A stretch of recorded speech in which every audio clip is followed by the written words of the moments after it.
ಇನ್ನು ತಮಿಳುನಾಡಿಗೆ ನೀರು ಹರಿಸೋದಕ್ಕೆ ಸಿಡಬ್ಲ್ಯೂಆರ್ಸಿ ಆದೇಶದ ವಿಚಾರಕ್ಕೆ ಸಂಬಂಧಪಟ್ಟ ಹಾಗೆ ಸಿಡಬ್ಲ್ಯೂಆರ್ಸಿ ನಿರ್ದೇಶನ ಪ್ರಶ್ನಿಸಿ ಮೇಲ್ಮನವಿಯನ್ನು ಸಲ್ಲಿಸೋದಕ್ಕೆ ಈಗ ಸರ್ಕಾರ ನಿರ್ಧಾರವನ್ನ ಮಾಡಿಕೊಂಡಿದೆ. ಇವತ್ತು ಜಲಸಂಪನ್ಮೂಲ ಸಚಿವರು ಮೀಟಿಂಗ್ ಅನ್ನ ಮಾಡಿದ್ರು. ಈ ವಿಚಾರಕ್ಕೆ ಸಂಬಂಧಪಟ್ಟ ಹಾಗೆ ಸಿಡಬ್ಲ್ಯೂಎಂಎಗೆ ಮೇಲ್ಮನವಿ ಸಲ್ಲಿಸಲು ಕರ್ನಾಟಕ ಸರ್ಕಾರ ನಿರ್ಧಾರ ಮಾಡಿದೆ. ಬೆಂಗಳೂರಿನಲ್ಲಿ ಜಲಸಂಪನ್ಮೂಲ ಸಚಿವ ರಾಮಲಿಂಗಾರೆಡ್ಡಿ ಹೇಳಿಕೆ ಕೊಟ್ಟಿದ್ದಾರೆ. ಅಧಿಕಾರಿಗಳ ಜೊತೆ ಸಭೆ ನಡೆಸಿದ್ದಾರೆ ಸಚಿವ ರಾಮಲಿಂಗಾರೆಡ್ಡಿ. 15 ದಿನಗಳವರೆಗೆ 3500 ಕ್ಯೂಸೆಕ್ ನೀರು ಬಿಡೋದಕ್ಕೆ ಆದೇಶ ಕೊಟ್ಟಿತ್ತು. ತಮಿಳುನಾಡಿಗೆ ನೀರು ಹರಿಸೋದಕ್ಕೆ ಸಿಡಬ್ಲ್ಯೂಆರ್ಸಿ ಆದೇಶ ಕೊಟ್ಟಿತ್ತಲ್ಲ, ಈ ನಿರ್ದೇಶನ ಪ್ರಶ್ನಿಸಿ ಮೇಲ್ಮನವಿ ಸಲ್ಲಿಸೋದಕ್ಕೆ ನಿರ್ಧಾರ ಮಾಡಲಾಗಿದೆ. ಸಿಡಬ್ಲ್ಯೂಎಂಎಗೆ ಮೇಲ್ಮನವಿ ಸಲ್ಲಿಸೋದಕ್ಕೆ ಸರ್ಕಾರ ಮುಂದಾಗಿದೆ. ಈಗ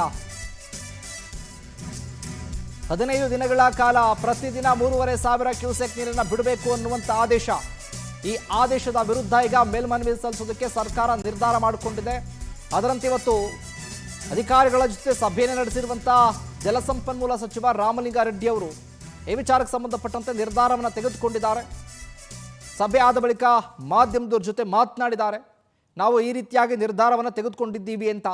ಒಂದು ಕಡೆ ರಾಜ್ಯಾದ್ಯಂತ ಈಗ ಕಾವೇರಿಯ ಕಿಚ್ಚು ಹೋರಾಟ ಜಾಸ್ತಿ ಆಗ್ತಾ ಇದೆ, ಇನ್ನೊಂದು ಕಡೆ ಬರಗಾಲ ಇದೆ, ಇನ್ನೊಂದು ಭಾಗದಲ್ಲಿ ಆ ಭಾಗದ ರೈತರಿಗೆ ವ್ಯವಸಾಯ ಮಾಡೋದಕ್ಕೆ ನೀರು ಬಿಡ್ತಾ ಇಲ್ಲ, ಕುಡಿಯೋದಕ್ಕೆ ನೀರಿಲ್ಲ. ಇನ್ನು ತಮಿಳುನಾಡಿಗೆ ಹೆಂಗೆ ನೀರು ಬಿಡ್ತೀರಿ, ನೀರು ಬಿಡೋದಕ್ಕೆ ಸಾಧ್ಯ ಆಗುತ್ತಾ ಅನ್ನುವಂಥ ಪ್ರಶ್ನೆ.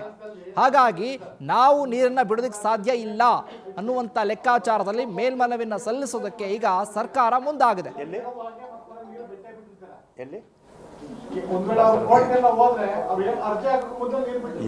ಈಗ ಒಂದು ನಿಮಿಷ ಆ ರೀತಿ ಇನ್ನೊಂದು ಆ ರೀತಿ ಎಲ್ಲ ಮಾಡಕ್ ಆಗೋದಿಲ್ಲ.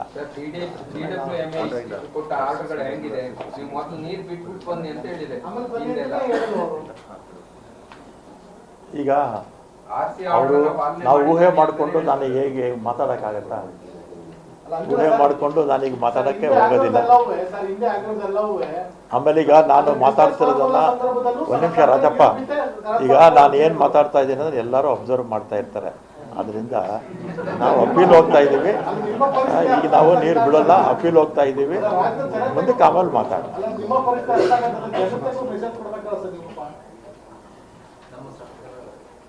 ಎಲ್ಲರಿಗೂ ಧನ್ಯವಾದ.